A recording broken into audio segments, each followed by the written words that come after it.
Good morning, everyone. I thought yesterday was a hell of a day, and one of the great comments I think that came from it that really captured this conference was from Bill Parsons, who, sometimes someone has to come in from DC to make it really clear as to what's going on here. He says, this is a conference of doers. And I thought, man, that pretty well captured this crew. And we have two doers on the panel tonight and today, and they're not only practitioners of the law, they're promoters of the law, they have been advocates and helped shape the laws in the state. There's approximately somewhere north of 45 different types of governmental permits that are required at the national, state, and local level to build a commercial wind project. And we're going to focus on two of them today, and one has to do with the local decision-making process on permits, and then the other one is the state one. And this is, as you know, after this conference, all the PowerPoints are made available. These two PowerPoints are good keepers for you because they're nice cheat sheets as to the regulatory steps that one must go through for any commercial clean energy development in Nebraska. We have these two guys, I'm sure many of you already know them, Mike Degan with Kutak Rock and David Levy with Baird Holm. David's going to start it off, and then Mike will do the state side. David will do the local and county side. So let's take it away. Good morning, everybody. They always say you never look better than on your resume or in an introduction when you're speaking at a conference. So thank you, Rich, for the kind introduction. I appreciate it, and it's good to be here this morning, hopefully. All right, and the technology's working. We're off to a great start.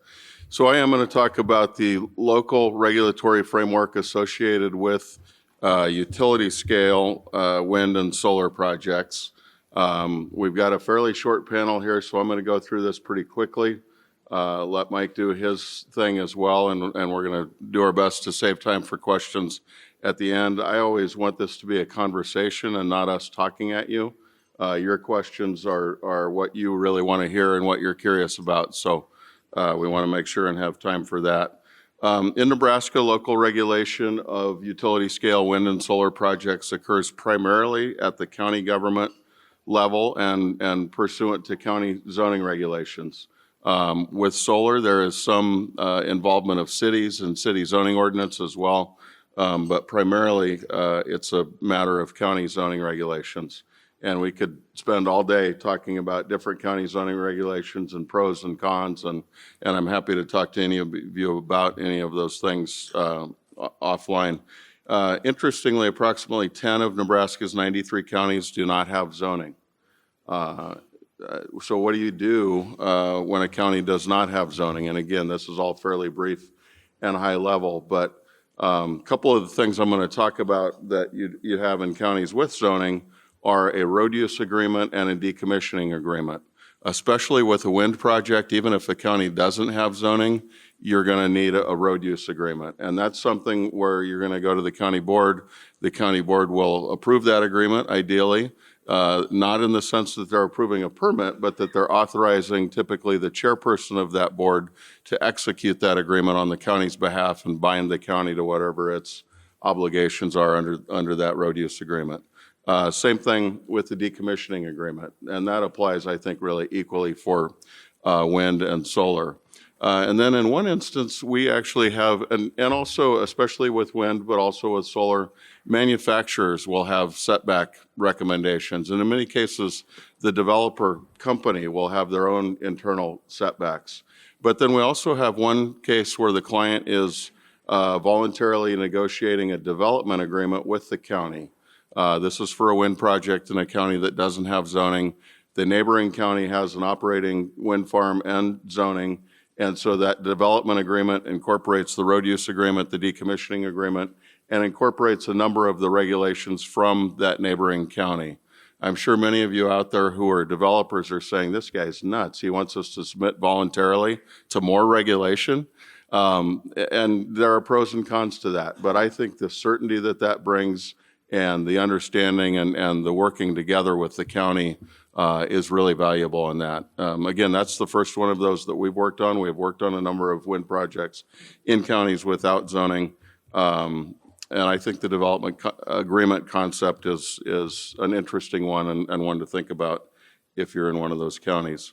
So primary concepts with local zoning regulations. The first is differentiating between regulating and protecting, depending on how you look at it, participants and non-participants. Typically, a participant is somebody who has some kind of contractual agreement with the project. It could be a lease, it could be an access easement, it could be a participation agreement, it could be a host of things, but that's somebody who is part of the project. A non-participant is somebody who doesn't have a contractual relationship with the project. They may be fine with it, they may hate the thing, right? And so you want to regulate differently for participants and non-participants. Regulation as to participants is going to be much lighter, typically much less controversial. Regulation as to non-participants is really kind of where the rubber hits the road. There's, as in all matters of zoning, there's a critical concept of a balance of property rights. And many of you may have heard me say this before, but fundamentally, all land use regulation is a reduction in or an infringement on private property rights. The United States Constitution, federal law, the Nebraska Constitution, Nebraska law allows government to infringe on people's property rights through zoning without paying them, right? Condemnation is the other side of this, where you say, yep, we're taking your property, but you have to pay just compensation. Government doesn't have to pay somebody when it imposes a zoning regulation, but those laws and those constitutional provisions only authorize the government to infringe on those private property rights as far as is minimally necessary to protect the public health, safety, and welfare. That right to infringe on people's property rights arises out of the police power of those governmental entities. And if a governmental entity imposes a zoning regulation that goes beyond what's minimally necessary to protect the public health, safety, and welfare, it's exceeded its authority under its police power. It's gone too far. And that's a zoning regulation that will get a county in trouble potentially if somebody challenges that. Now, as you all can understand and may be sitting there thinking, boy, there's a lot of room for interpretation and discretion in what goes too far, what's minimally necessary to protect the public health, safety, and welfare. And that's where those of you who are elected and appointed officials out there get paid the big bucks to figure that out. But that's the concept. It's not a referendum on, do we like wind? Do we like solar? How many people in the room are for the thing? How many people in the room are against the thing? It's really a decision when it comes down to zoning about property rights and about balancing those property rights and balancing that imposition on those property rights and exercising that police power appropriately. I bet I'm already getting up against time. I'll move along here. Hot topics, I mentioned decommissioning. It's always a hot topic. Neighbors of a project, local government entities always want to know what's going to happen to all this big equipment when that developer goes away or when that project is no longer viable. And so there's a decommissioning plan. There's an agreement typically between the developer and the county. And most counties require some form of decommissioning security, a bond, a letter of credit to cover the net decommissioning costs. So the cost to decommission the facility less the salvage value at some point in the future. Nobody's going to build a $500 million wind farm and immediately walk away from it, right? They've got lenders and tax credits and all of those things. But 10 or 15 years into the future, although highly, highly, highly unlikely that somebody would walk away from a project like that without somebody else stepping in and operating it, there's a remote chance that it could happen. And you want the county to be financially suited to take care of that. And that's where that decommissioning security comes in. It's an important thing. It's something that can be new to people. Some counties want to hit a project with an escrow requirement right up front, and all that does is increase the cost of electricity to the end-use consumer, but because it increases the cost of doing the project, and it's unnecessary. But a bond or a letter of credit 10 or 15 years into the future makes sense, and again, it helps find that balance. Typically, counties deal with decommissioning. If they don't, there's a state law through the Nebraska Power Review Board that deals with decommissioning, and that law requires that bond or letter of credit at 10 years.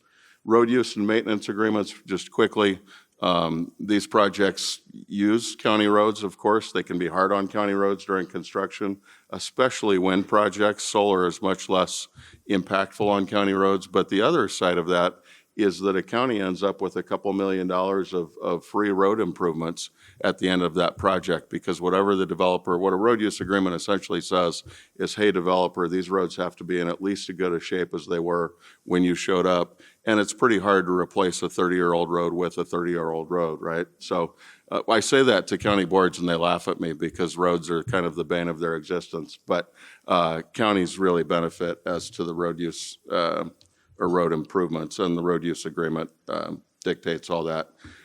Just quickly, other hot topics, visual screening for solar is one that we end up negotiating with county boards every time. There's a little bit of a balance there, and this applies to other things. Some counties want to put it down to the letter, a 10-foot tree with a 4-foot radius and all of these things, and deciduous and evergreens and all of that, and they want to put that in their zoning regulations. That's okay. The other way to do it is to put something much less prescriptive in your zoning regulations and deal with it a little bit on a case-by-case basis through the conditional use or the special use permit process. Other important concept there is where do you screen, right? It's unnecessary and really onerous on the developer to plant trees around the entire solar project, for example. But somebody who lives across the street from the thing and is a non-participant deserves a conversation about screening, and so you want those regulations also to talk about where that happens. Setbacks, just quickly, think about where the setbacks are from and where they're to. The wall of the house, the property line, to the property line of the project, to the solar panel, to the wind turbine. Sometimes counties will want to do a setback to the property line of the solar project, and it really doesn't make a lot of sense, because what you're setting back from is the solar panels, and that intervening land is a great opportunity for screening and fencing and those kind of things. Otherwise, you can end up with just a big strip of land that's not big enough to do much with and kind of becomes no man's land. That last thing there is, I think that's important. These projects can be very contentious, and it can feel like the local officials might not be with you. They're trying to do their job. They're trying to learn. It might be new to them. And to the extent you can, I think it's always good to try and remember where they're coming from and to work with and not against local officials. See them as part of the team. Just a couple more quickly here. One of the favorite topics these days, especially of opposition, is, hey, let's get a moratorium imposed and let's revise the zoning regulations. And this happens even in counties where they have adopted the zoning regulations a year or two ago. And as a county official, stick with what you've got. You went through a long process, ideally without a project right there front and center, kind of stirring up emotions. And you adopted zoning regulations through a public process with public hearings and public notice, and stick with those. And where you need to adjust on a project-by-project basis, use the conditional use permit process, the special use permit process to do that, and give everybody due process. People in the community certainly deserve due process, but to make a developer who walks into a county and says, okay, these are the rules, great, let's go, wait for a year or two while they redo the rules, I don't know that that's due process either. So again, it's important to find that balance.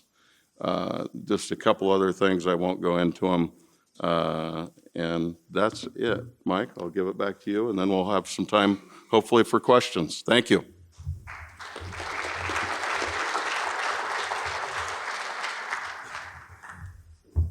Thank you, David. Good morning.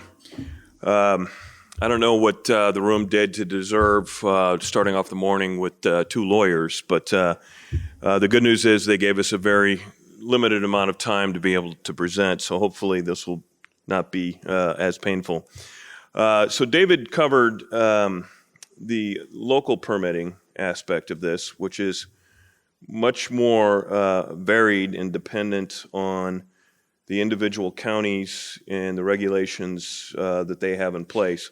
And there can be a great deal of variation from county to county. On the other hand, the permitting that's required at the state level, and of course, your federal permitting is beyond the scope of David's presentation and my presentation. But specifically from the state standpoint, it is a very streamlined process. And kudos to Senator Har, who's with us, and Senator McAllister. I haven't seen yet this morning, but he was with us yesterday. In large part due to their work back in the middle part of the last decade, Nebraska has adopted a very streamlined process to allow renewable projects to be permitted in a fairly straightforward and inexpensive process. So from an overall perspective, our state regulatory framework, the Nebraska Power Review Board has primary jurisdiction. You cannot commence construction of a facility without either having PRB approval or qualified exemption. Now, there's other state agencies that are going to come into play. In many instances, they're working in conjunction with federal agencies to get the various other aspects of your permitting done. But the main box you have to check at the state level is at the Nebraska Power Review Board. Now, the Power Review Board's jurisdiction extends to both the construction or acquisition of energy generating or transmission facilities. So a couple of key points to pick up there. If you're either building or even acquiring a facility, you're going to have to make sure that you're in compliance with the state requirements of Power Review Board. So if you're going to transfer a facility, you need to make sure that you have the requisite approvals and authorization from the Power Review Board. It's not just construction. But the other piece of this that applies equally to transmission, which has been less of an issue up to this point, but as we're going to see the addition of storage, I think it's likely there's going to be more movement on the transmission side. But again, if you're constructing a facility that is considered transmission, again, you'll have to have Power Review Board approval. And currently under the existing guidance, and I'll talk about this in a couple of slides, the Power Review Board is treating storage as a potential transmission asset. So we may see this come into play in the very near future. So you either have to have a Power Review Board approval or you have to have an exemption. So a couple of exemptions mentioned here. PURPA qualifying facilities are exempt. Self-generation facilities are exempt, and there's a process at Power Review Board where you can go in and get written confirmation that your facility is exempted from further regulation from the Power Review Board. The main exemption that we're going to be talking about this morning is for privately developed renewable facilities. Privately built renewable facilities are also exempted if you follow this particular streamlined process we'll be discussing. The other point on this slide is a question that comes up quite frequently is whether or not the Power Review Board has jurisdiction over PPAs or VPPAs, and they do not. One of the advantages to Nebraska is we have a relatively unique regulatory framework, at least from the state standpoint, in that the local public power districts and municipalities are essentially self-regulating. Their boards are elected, and that's where the essential regulation of the individual utilities occurs. The Power Review Board's jurisdiction is relatively limited to the regulation of service territories and the construction of facilities. So the Power Review Board has no jurisdiction over contractual relationships, and you do not need to go and get approval when you're negotiating with utilities on a PPA basis.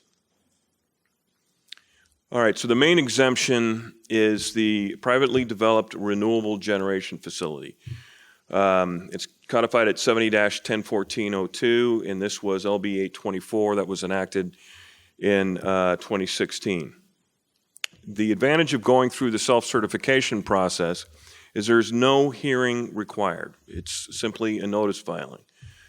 And a facilities that do qualify are then deemed exempt from regular Power Review Board application processes, the public hearing, and you avoid a Power Review Board public vote up or down on whether or not your project moves forward. So by going through this process, you avoid a public hearing, you avoid a discretionary determination by the board, and it is accomplished simply by a notice filing. Now, in order to qualify as a privately developed renewable facility under this process, you have to first establish that it's a privately developed facility. And that is defined as not being wholly owned by a public power utility. Now, with the IRA, there's a potential that we're going to see more activity on that specific language because it does not prohibit public power entities from having an ownership interest in a privately developed facility. They just may not be wholly owned. And as the various parties continue to work through the provisions of the recent act, there may be opportunities for private developers to partner with public utilities and still be able to come in under the aegis of a privately developed facility. So number one, you can't be wholly owned by a public. Secondly, it's got to be a renewable energy source. Third, and I'm just noticing here we got a typo, that should be a JTDA, a Joint Transmission Development Agreement, has to be negotiated with the transmission owner. Now, you don't have to have one executed at the time that you submit your notice with the Power Review Board, but prior to commencing construction, you will have to enter into a JTDA with the incumbent transmission owner. And essentially, this requirement means you will have to sit down with that transmission owner and you will have to come to agreement on everything from the construction milestones to the requirements to meet the reliability and construction standards of that particular utility, which may not necessarily be uniform.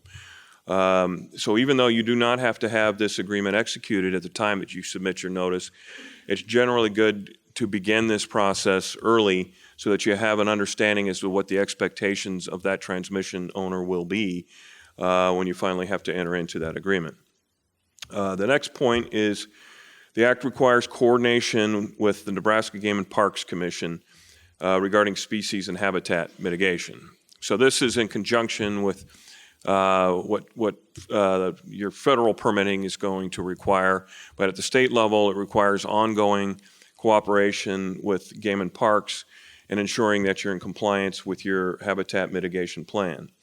And the final statutory element is you have to have a decommissioning plan and bond submitted to the board within 10 years of commercial operation unless the local jurisdiction has enacted a zoning regulation that specifically deals with decommissioning.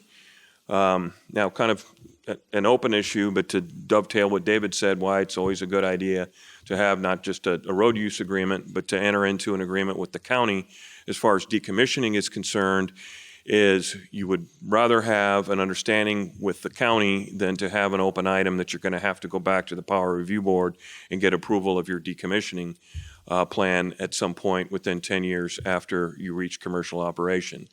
One way to potentially at least avoid that, even in the absence of a decommissioning reg, is to have as part of your conditional use permit a very clear-cut decommissioning requirement at the county level that was voted on and approved by the local zoning authority. All right, so if your facility qualifies, it checks all those boxes that we just saw on the prior slide, how do you go about getting this exemption? So it's a simple notice filing. It's a notice and certification. The statute says that the developer has to certify that you meet all the requirements. So it's a simple notice filing. It's a document that's submitted to the Power Review Board that describes the facility, both the technology and the capacity, if it's solar, if it's wind, then expected nameplate capacity of the project. It needs to describe the project location so that the Power Review Board is able to provide notice to all of the potentially impacted utilities and service territories. It needs to identify the point of interconnection so that Power Review Board knows who the interconnecting utility will be for purposes of making sure that you get your joint transmission development agreement. You need to identify the transmission owner in addition to your point of interconnection, and that you certify that the project will meet and adhere to all of the requirements of the statute. All right, so you submit this to the Power Review Board, it's your filing, you've certified, you said, I promise that my project meets all these requirements. So what happens next? So it doesn't even go to the board. The board doesn't address it in a public hearing, not even in a public meeting. The executive director of the Power Review Board simply reviews the notice and certification to make sure that it's complete and adheres to the statutory requirements, and will make a determination within 10 days if your project is exempted. And if your project's exempted, you get a letter back from the Power Review Board so stating that you are exempt, with the exception that the Power Review Board does retain jurisdiction to ensure that your project at all points adheres to everything that you've certified in your notice and certification. So they'll still have jurisdiction over whether or not you're cooperating with Game and Parks. They'll have jurisdiction to ensure that you're adhering to the decommissioning requirements. They'll have jurisdiction to ensure that you're still a qualified, privately owned, under that definition, facility that's using a renewable source to generate power. Otherwise, you're exempt. There's no further future oversight by the Power Review Board other than to make sure that you're in compliance with the certification. So it's pretty straightforward, pretty streamlined. As I mentioned at the beginning, although Power Review Board is the primary jurisdiction on facilities, you'll have other state agencies you'll have to be coordinating with in addition to the federal permitting piece. Public Service Commission, they've got jurisdiction over encroachments. So if you're either your T-line or your collection system, if it's going to encroach on existing jurisdictional utilities for Public Service Commission, that's telecommunications, it's gas, those types of things, you have to make a notice filing with Public Service Commission that enables any of those utilities to come in and object to any of those encroachments. One way that you can alleviate that is by getting waivers ahead of time. The Nebraska Aeronautics Commission, that's in connection with your FAA determinations of no hazard on wind. Game and Parks, as we touched on, is going to be your state coordinating agency on species and habitat. Nebraska Department of Environment and Energy, the newly renamed and merged state agencies on air, water, and energy. This is primarily on construction-related issues for your concrete plant if you're doing wind. And Nebraska Department of Transportation to get any necessary road access, curb cuts, state highway usage. So I just mentioned these quickly. You need to make sure that you're checking all those boxes off. A lot of these are simply construction related, and your general contractor will often take care of those particular permitting requirements. The last thing I want to touch on is storage, which the Nebraska Power Review Board uses the nomenclature electric storage resources. So the board has provided some guidance. This is not a statute and this is not a regulation, but it's guidance. It's non-binding on the Power Review Board, but it gives you an indication as to what their current thinking is. And it's available on their website as guidance document number 14. Power Review Board views ESRs as either or generation and or transmission resources, depending on the particular application. So they don't have a firm, rigid definition as it's going to be considered one or the other. They're going to look at the particular application and how the applicant intends to use that resource. The important takeaways are that ESRs may be improved as part of a generation facility. So for a new project moving forward, you'll want to include storage. If you're planning on adding storage to your project, or even if you're contemplating the possibility of having storage at your facility, include it in your project definition, because once that project is approved under the process we went through, that's going to allow you to add that storage component. In addition to existing facilities, the guidance document says that you can add storage to an existing facility up to and including the nameplate capacity for the existing generating resource. If you're going to go to above that level, then you're going to have to go and you're going to have to permit it, and you're going to have to go through the traditional permitting process, although the guidance does indicate that they will look at permitting a storage resource under the privately developed renewable facility process. So with that, I'll turn it back to Rich, and I think we've got time left to field questions. So thank you.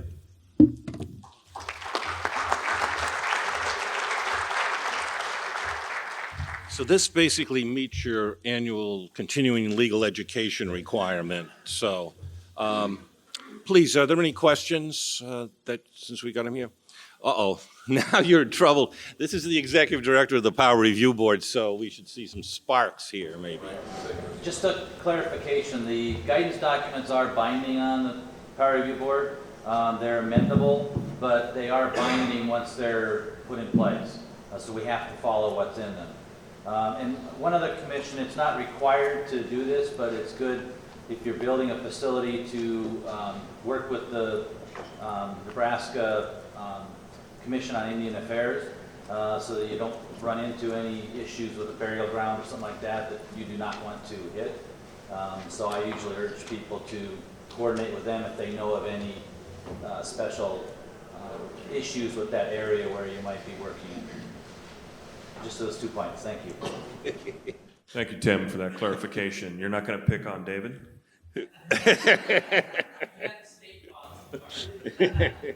No, thank you, Tim. I appreciate that clarification. So with that correction, that it is binding on the board. Thank you. Thanks, Tim, for all you do, too. And Tim, since you picked on Mike, I'll take your other part of your point, which was a good point about the Native American remains. That also goes to historical resources, and that process primarily is administered under Section 106 it's the federal law. I can't think of the statute right now, but it's administered by the Nebraska State Historical Society, which goes by the name of History Nebraska. And so you can reach out to them, and they have inventories of those resources and can help you through that process if you're a developer. So as we're especially working with planning and zoning, we're working with counties, and having done this for some considerable time, the challenge that we're facing now is one where instead of in the good old days, where we had folks who had different views on projects and were bringing forward concerns, there was at least a willingness to figure out, okay, once we identified what the concern was, how do we come up with an appropriate set of regulations that protects public health and safety, but still allows the project to go forward. And these days, we're seeing the use of local governmental authorities, it seems to me, by opposition folks who are not interested in just identifying legitimate concerns and figuring out a way to fix them, but also using the process as a way to kill projects by using excessive regulation. Am I missing something? Or, and if that is the case, then how do we go about trying to deal with that kind of public input? Sure. Thank you, John. You're welcome. Thank you. No, I agree with John. I mean, it is a sensitive subject, but I've been doing this work, permitting renewable energy facilities in Nebraska for 15 years. And the tenor and the what goes on at these public hearings and in these processes has changed, as John said, and that's not true everywhere, and that's in no way meant to be a criticism of local officials appointed or elected, or of people who have concerns or just straight oppose a wind project or a solar project. My favorite opponents are the ones who say, I just don't want to look at them. Thank you for your candor, right? That's totally, they're entitled to that opinion. The people who say wind turbines give you cancer, well, because I read it on Facebook, that's hard to deal with. It's hard to respond to because there's not really a great answer to that. No, that's not true. You need to do more research. Here's more research. Read this. No, I don't want to. I've formed my opinion. It creates a very difficult situation. And I think, it is what it is, except for a few things. It's kind of the world we live in. But what I come back to is counties lose out on the opportunity for significant property tax revenue, especially the schools. One thing I think sometimes when people are opposing these projects is, didn't I also hear you complaining about your property taxes? Well, the way to address that is to grow the base. Renewable energy is a significant opportunity. I've characterized it, people make fun of me for this, but I believe it to be true, as a once in a lifetime opportunity in rural Nebraska to grow the property tax base.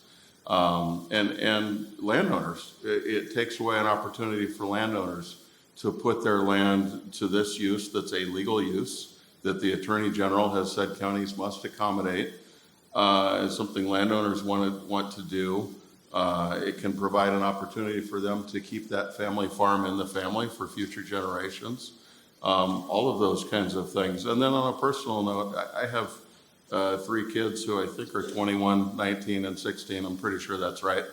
And my 16-year-old daughter, she can't fathom why people are opposed to renewable energy projects. And so for those 3 reasons, what John talked about and the tenor of these hearings and what goes on in the kind of the world we live in, if you will, really is troubling to me on these things. And I think that's all part of the discussion. And believe me, I feel for local appointed and elected officials. A lot of these people, they're not land use attorneys with 30 years of experience, right? They're doing something else and they're trying to serve their community and they just get beat up for it.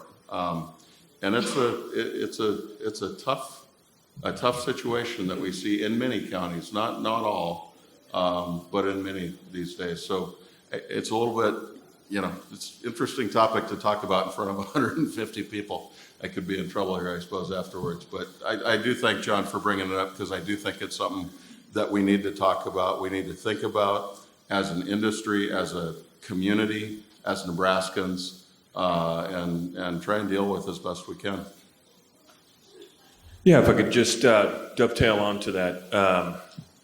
When we go into these counties and approve projects, especially when we're drawing opposition, these elected officials are in a very difficult situation. These are their neighbors. It's a divisive issue oftentimes, although ironically it tends to be a relatively small group of people that just have an outsized voice. But they really are trying to do the right thing. I think it's because Nebraska was relatively late to the game on developing utility scale wind that this is still considered such a divisive issue. If you go, just a few hundred miles east into Iowa, which has 5 times the amount of wind that we have here, they've been living with it for decades, and there's very little opposition at this point in Iowa because they've gotten used to it. And I think we will get to a point where we will get used to the size and the scale of these wind projects once they've been here for a while. But that's not to appreciate that those that have to live next to them, when they first go up, it tends to be, very, very significant when their view sheds have changed so dramatically. So hopefully we will reach that point.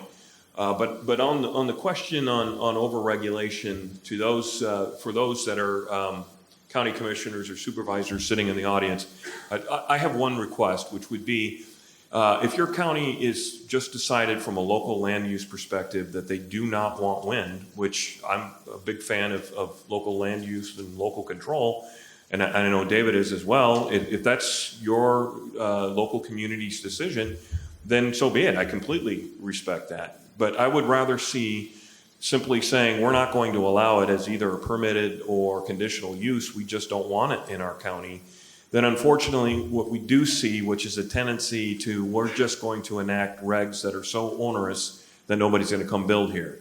And so they end up with setbacks that are ridiculous and noise requirements that are unachievable. Because the problem with that is it spills over into other counties that actually want wind, and it blurs the distinction over what meaningful regulation looks like, because they get nervous by saying, well, if we say it's a 2,000-foot setback, but, you know, a more populous county, you know, wants 6,000 feet, then maybe we need to split the difference on that. So the point being, if you don't want wind in your community, then just don't allow it, but don't enact unachievable regulations.